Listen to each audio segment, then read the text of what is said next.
How crucial is the information that you can get with this sort of modern warfare tools such as drones? It isn't a regular war anymore. There aren't anymore 10 guys at the front line who have 10 years of experience. It's one guy in a drone in a bunker that changes the war.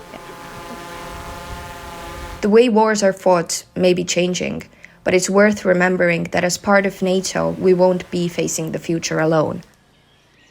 Before I go, I want to hear how my fellow Estonians feel about the NATO presence here and this kind of multinational training. Et kuidas need NATO ühisõppused koos liitlastega on mõjutanud meie võidutahet eestlastena ja kaitsetahet? Minu meelest ongi see, et see on, roll on igal inimesel selle asja sellel iseseisvusel. See on nagu kuidagi, mina ütleks nagu iga inimese kohustus hoida seda meie oma väikest Eestit, et meil ei ole palju tulejõudu ega asju, et meil ongi lihtsalt nagu see tugev süda, mis me tahame lihtsalt ja me surume läbi igast asjast, et see saada kätte ja hoida seda võimalikult kaua. Jaa, täiesti nõus. Hästi nõus. Nii et ühesõnaga, mul on ülihea meel, et teie siin olete ja et meie liitlasväed on siin, sest mind paneb küll palju turvalisemana tundma. Jah, mind ka.